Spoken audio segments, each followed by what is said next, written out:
جی بالکل، جس طرح آپ کو پتہ ہے کہ اجمل بلوچ صاحب کی کال پر سارے پاکستان نے تاجران نے بی آر کے خلاف ایک احتجاج کی کال دی تھی. اس وقت ہمارے ساتھ بی بی سی آئی اور امپورٹ ایکسپورٹ چیئرمین سابق ممن چمبر چیئرمین صدر سجاد صاحب موجود ہیں. ان سے بات کرتے ہیں. سجاد صاحب کیا کہیں گے سر؟ جی بسم اللہ الرحمن الرحیم. جزاک اللہ. سب سے پہلے تو آپ لوگوں کا خصوصی میڈیا والے کو بہت شکریہ ادا کرتے ہیں کہ جب بھی ہم پر ایک مشکل وقت آتے ہیں تو آپ ہمارے شانہ بشانہ رہتے ہیں.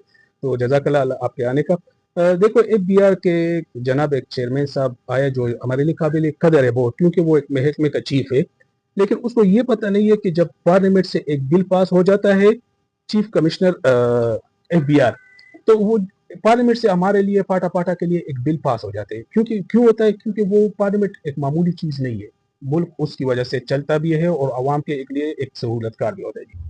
تو پاٹا کے لیے جو سہولت اور جو ایک بینیفٹ دیا تھا وہ چیف کمشنر صاحب کہتے ہیں بی آر کا کہ میں تو اس کو نہیں مانتا ہوں. تو میں اس کے سامنے کچھ باتیں رکھتا ہوں کہ آپ چلو ٹھیک ہے، میرا مثال کے طور پر میرے ایک گی میل ہے، ٹھیک ہے، مثال کے طور پر اس کو میں پاٹا میں بند کر دوں. کس کی وجہ سے؟ چیف صاحب کی وجہ سے. چلو میں تو چلا جاؤں گا پنجاب میں کھول دوں گا، دوسرے صوبے میں کھولوں گا، تو میرے لیے تو کوئی مسئلہ نہیں، لیکن میرے ساتھ جو 1000 لوگ 1200 لوگ کام کرتے ہیں وہ کیا کریں گے؟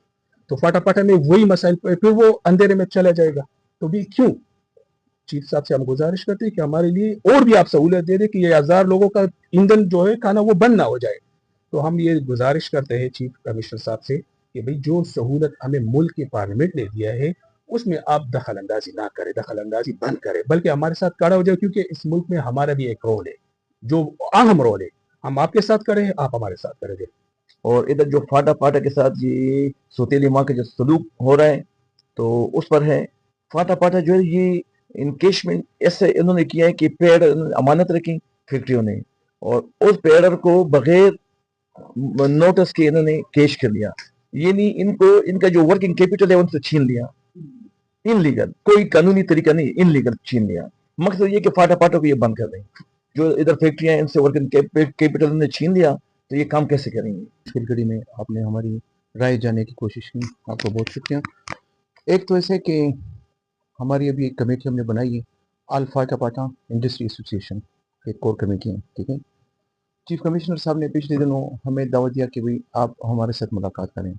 ہم نے اس کا بائیکاٹ کیا. پھر چیئرمین صاحب کو اطلاع ہوئی، انہیں ہم بلایا، ہم ادھر بھی گئے. چیئرمین صاحب نے ہمارے ساتھ وعدے کیے، مگر جو چیف کمشنر صاحب ہیں یہ پارلیمنٹ سے بھی بالا تر ہیں اور چیئرمین بی آر سے بھی بالا تر ہیں. نہ انہوں نے چیئرمین کی بات مانی. یہ کہتے ہیں کہ بھئی پاٹا فضول ہیں. یہ ہم نے چیئرمین صاحب کو بھی ادھر بولا، چیئرمین بی آر کو. انہوں نے کہا نہیں یہ غلط بات ہے، اس کو میں نہیں وہ کرتا. مگر اس کے باوجود بھی سر آپ دیکھیں جو ریڈکشن ایشو ہے ہمارا مردان آر ٹی او تھا، Dera Ismail Khan, Peshawar R T O ایک تک کارپوریٹ زون. مردان میں دیکھیں چترال، تیمرگرہ، دیر، کافی دور سے لوگ آتے تھے. مردان کے لیے ایکسس پھر بھی آسان تھا، وہاں پر ان کے کام ہو کر وہ شام کو واپس بھی اپنے گھر پہنچ جاتے تھے. ابھی لیکن بنو ادھر بھی حالات آپ کو پتہ ہیں، ادھر کے لوگ Dera Ismail Khan R T O سے ان کا کام ہو کے وہ واپس اپنے کام چلے جاتے تھے. اس نے سارے جوریڈکشن ختم کر دیے اور ایک ان نے ایل ٹی زیڈ بنا دیے، ٹھیک ہے. ایک تو یہ کہ 4 کمشنر کے ساتھ یہ کام تھا، ہر ایک کے ساتھ پورا سٹاف تھا پراپر ایک سسٹم چل رہا تھا. انہوں نے سارا تس نس کر دیا، سارے سسٹم تہس نہس کر دیے. بالکل 3 مہینے ہو گئے کیا ہوا ہے نا، یا 3.5 مہینے، سب کچھ پاٹا کا سسٹم مکمل بلاک ہے. نہ کنزمپشن ہو رہی ہے، نہ ایگزمپشن ہو رہی ہے. اس دن ہم نے چیئرمین بی آر صاحب کو بولا کہ بھئی کنزمپشن ہمارا قانونی حق ہے، ٹھیک ہے. جو کمشنر کنزمپشن نکالتے آپ کہتے ہیں کہ یہ چور ہیں، یہ غلط بات ہے. کنزمپشن تو ایسے نہیں نکلتا، باقی تو پراپر ڈاکومنٹیشن ہوتی ہے. جو چیز وہ مانگتا ہے ہم اس کو پراپر ڈاکومنٹیشن برابر کرتے ہیں، اس کے بعد کنزمپشن نکلتی ہیں، ٹھیک ہے. انہوں نے اسٹے کے باوجود یہ دیکھیں عدالت سے بھی کنٹمپٹ آف کورٹ بھی کیا چیف کمشنر نے. پچھلے دنوں نے انکیشمنٹ کے گھی والوں کے، گھی سیکٹر کے کروڑ روپے میں، ٹھیک ہے. وہ کس قانون کے تحت کیے ہیں؟ اس پر آلریڈی اسٹے موجود ہے عدالت کی. کہ یہ ذاتیات کر رہے ہیں، جو پاٹا کو جو فیسلٹیز دی گئی ہیں اس کو انجوائے کرنے کے لیے چھوڑا جائے. جو بھی آڈٹ ہے، جو بھی طریقہ کار ہے اس کے مطابق چلنے دے.